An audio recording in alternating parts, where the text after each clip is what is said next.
On the night of July 4th, 1996, Lakewood's sky lit up with fireworks, laughter echoing everywhere. But in a modest house near McCord Air Force Base, Rhonda Plank tremblingly dialed 911 at 11 p.m. "My daughter is missing. She went to her friend's house this afternoon and hasn't come back." Her voice broke in panic. Cynthia Cindy Allinger, the shy 9-year-old who was always on time, suddenly vanished in broad daylight. 13 days later, her body was found in a vacant field, wrapped in a filthy carpet full of trash. Traces of rape, beaten with a broken jaw, cigarette burns, and panties stuffed in her mouth told a horrific story. Who was the predator hiding behind the friendly smile of the neighbor? DNA from just a few tiny cells would drag him into the light, even though he never confessed.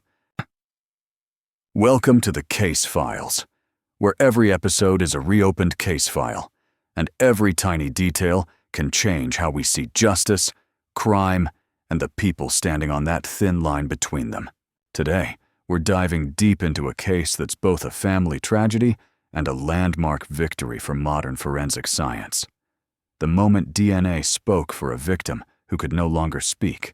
In this episode, we're taking a deep dive into the infamous case of Bloody Independence Night, the murder of little girl Cindy Allinger and the predator Guy Rasmussen.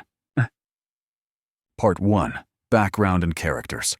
Lakewood, Washington in the 1990s was a simple working-class town with about 60,000 residents, nestled around McCord Air Force Base. Most folks were military families, factory workers, and wage earners. Kids rode bikes freely on the streets, dropped by friends' houses without asking, enjoying the peaceful vibe.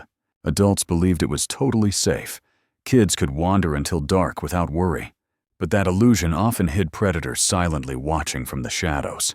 At the center of the case was Cynthia Ann Cindy Allinger, born March 24, 1987, the 9-year-old living with mom Rhonda Plank and 2 older sisters. Her dad was serving prison time for drug-related charges, leaving Rhonda to shoulder the family alone in tight finances.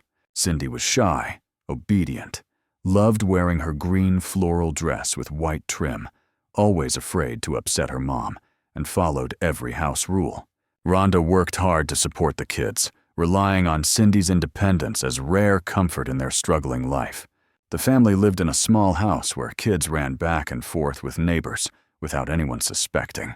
Guy Matthew Rasmussen, 30 years old, was a local musician playing guitar at community events, known for his friendly demeanor. He used to live near Cindy's house, often gave kids candy and invited them over, creating the image of a nice uncle. But Rasmussen's criminal record told a different story. In 1982, he got 5 years in prison for raping a 16-year-old girl. In 1990, he sexually assaulted a 10-year-old girl in Olympia, but escaped heavy punishment due to legal loopholes. Still, he roamed free in the community, smiling at everyone as if he had no stains. Rhonda had warned Cindy to stay away from Rasmussen's house, but the girl probably didn't always listen to her mom. Independence Day on July 4th was approaching, the biggest holiday of the year with backyard barbecues and dazzling fireworks. Rhonda's family was excited too, with an unspoken agreement.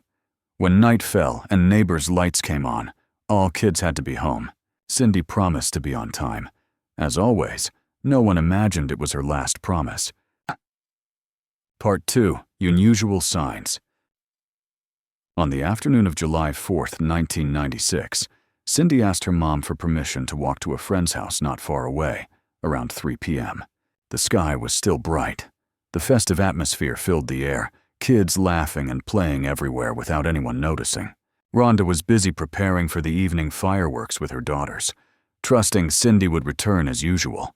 Sisters Esley and Brittany came home right on time when streetlights came on at 9 p.m., but Cindy did not. Rhonda started to worry, walked over to Cindy's friend's house and knocked, only to find it locked and empty. Neighbors said the friend's family had left town early to avoid the holiday crowds. So where had Cindy been for those hours in that suspicious gap? Unease quickly turned to terror. Rhonda called 911 at 11 p.m., her voice shaking as she begged for help. "My daughter has been missing since afternoon. "She went to her friends, but they're not home," she told the dispatcher. Police initially thought it might be a runaway kid, a common scenario in missing child reports, but Rhonda firmly rejected it. Cindy was afraid of the dark, always on time, and would never leave without telling. That night, local police began searching, shining flashlights into empty lots, bushes, and drainage ditches near the house. They called Cindy's name in the thick darkness, hoping for a faint response from somewhere. The next morning, the case went to two Pierce County detectives, Rick Adams and Teresa Bergerson. They knew the harsh reality. With every hour, the chances of finding an abducted child alive dropped sharply. Rhonda described the outfit in detail: green floral dress with white trim, info that later became critically important. Police issued an urgent missing child alert, describing Cindy's appearance and calling on the community for help. But the first hours passed in vain. No witnesses, no traces, just fear spreading wide. Had the kidnapper planned meticulously, or was it a spur-of-the-moment act by someone familiar with the area? Part 3. Incident and Crime Scene. Pierce County launched a rare, large-scale search operation, coordinated by Cynthia Fajardo. They mobilized K-9 teams, aerial reconnaissance helicopters, and hundreds of civilian volunteers. Teams swept everything from private homes and apartments to abandoned factories, culverts, dumps, and junked cars. Local residents hit the streets, thinking they might spot a detail others missed. 2 days passed with no leads, no credible witnesses, pressure mounting on the investigation team. Suspicion turned back to the family, as usual in child disappearance cases. Detective Teresa Bergerson met Rhonda in person, observing not just statements, but emotional reactions. Rhonda wasn't hysterically distraught like many parents, even dusted the house while answering questions. She avoided eye contact, changed subjects when pressed on the exact time she last saw Cindy. Rhonda could only vaguely recall, between 3 and 4:30 p.m., a gap big enough for anything to happen. Teresa wondered, was she hiding something, or just the shocked reaction of an exhausted mom facing trauma? To rule out suspicion, they had Rhonda take a polygraph with direct questions. Results showed physiological responses didn't match her claims about worrying for her daughter. Rhonda shifted from victim to potential suspect, though no body or signs of violence in the house yet. Next was Derek, Rhonda's boyfriend, fitting a risky profile. Part-time railroad worker, heavy drinker. He lived separately, didn't help with the kids, hot-tempered and boastful. Derek stormed into the police station angry, yelling at officers and bragging about friends in a special task force. When asked for his alibi on July 4th afternoon, Derek said he was with Rhonda until 3 p.m., then went to work. But Rhonda's vague timeline made it hard to verify precisely. Derek passed the polygraph on questions about Cindy's disappearance. No physical evidence or witnesses tied him, so Derek was temporarily cleared. Yet the image of the hot-headed man left a chilling vibe for anyone revisiting the case. Detective Teresa took Esley, Cindy's sister, on a street walk to point out play spots and familiar people. Esley pointed to a low house at the end under trees. That's Ross's house. When asked if Raz was a kid or adult, Esley said, "Raz is a grown-up. An adult frequently playing with unrelated kids was always a red flag for seasoned detectives." Rhonda confirmed Ross was Guy Rasmussen, local musician who'd lived nearby, though she'd banned Cindy from going there. Police went to Rasmussen's home, told he left for a festival days earlier and hadn't returned. K-9 teams checked but smelled no trace of Cindy. The promising lead suddenly veered off. Part 4. Investigation and Evidence. After 10 days of fruitless searching, official operations scaled back. But the community didn't quit. Many drivers pulled over by vacant lots or woods, checking themselves with faint hope.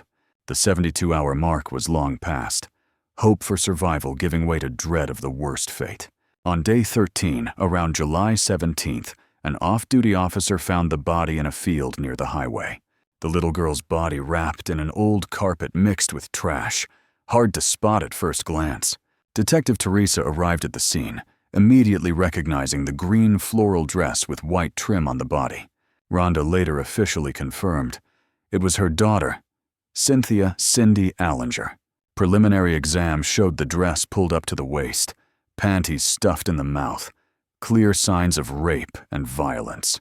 The spot was within the prior search grid, but carpet and trash hid it from K-9 detection. A chilling question arose. Was Cindy killed there, or moved after police had passed through? If later, the killer wasn't just brutal, but tracked law enforcement moves closely. A controversial detail. Before discovery, a psychic contacted police with a vision of a girl in a field half a mile from home. She drew a detailed map, leading police back to the hand-searched area from before. Though skeptical, the vision matched the exact spot, opening the darkest chapter of the case. The forensics team immediately did a full autopsy, swabbing clothes, skin, genital area, under fingernails. Conclusion: Cindy was raped, beaten with a broken jaw, cigarette burns, died from asphyxiation by panties stuffed in mouth. DNA samples from semen and skin were key, though late 90s tech was costly and slow. Police revisited the list of people who'd contacted Cindy. Rasmussen resurfaced from family statements. Search warrant on his home found similar carpet, blood-stained clothes, and hair matching the victim. Plus, Rasmussen's shorts had his semen DNA, though none found at the body site. Plant fibers from his shoes and belt matched 12 tree types in the field. No coincidence. In his trash, Cindy's torn dog drawing, discarded after she went missing. Rasmussen failed polygraph on direct questions about being with Cindy on July 4th, all sent to lab for comparison. DNA results matched perfectly with samples from Cindy's body and clothes. Part 5. Revealing the truth. In November 1996, Guy Rasmussen was arrested on charges of kidnapping, rape, and first-degree murder. He stayed eerily calm in interrogation, denying any contact with Cindy, despite the pile of evidence. Rasmussen accused police of framing him, DNA contaminated, or faked, in absurd claims. Witnesses confirmed seeing him in the area where Cindy vanished on July 4th afternoon. Perfect timeline match. His child molestation record proved he was a repeat predator, escalating from assaults to murder. He'd changed his appearance before arrest, like trying to dodge community attention. Evidence went beyond DNA. Cindy's blood on clothes, carpet-matching scene, all tightly linked. Investigation expanded to registered sex offenders, searching dozens of homes, but clearing them all. Rasmussen stood out for history and location, someone who knew the area and how to hide a body in plain sight. He monitored the search, waiting for a safe moment to dump the body right in a swept zone. Everything changed when DNA spoke, the language of science undeniable in court. From friendly neighbor with guitar and candy, Rasmussen revealed as a depraved predator. Lakewood community was shocked hard.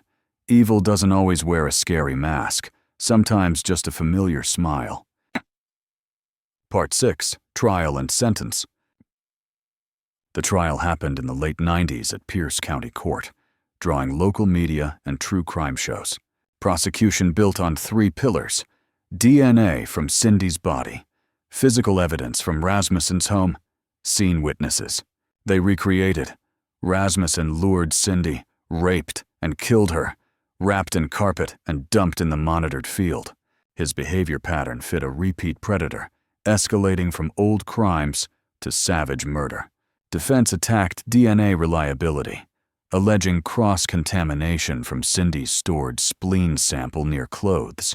They pointed to early mistakes, suspecting Rhonda and Derek, stressing no confession or direct eyewitness.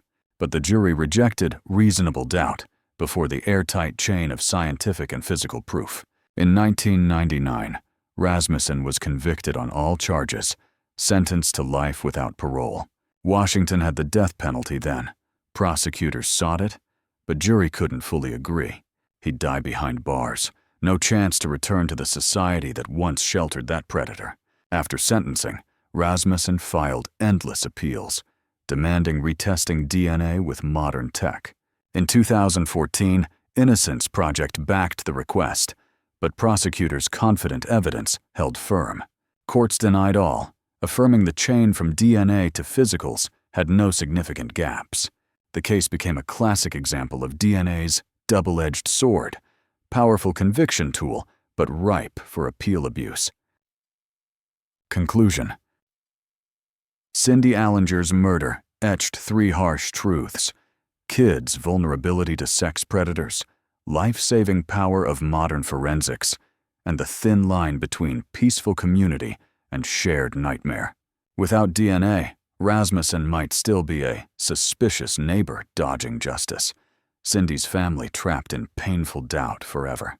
But if the community had been more vigilant about adults too friendly with kids, sex offender monitoring stricter, could Cindy have been saved? This isn't just recreating a crime, it's a wake-up call for parents. Don't assume a quiet neighborhood means total safety. Always know who your kids play with, where they are. Avoid strange adults approaching.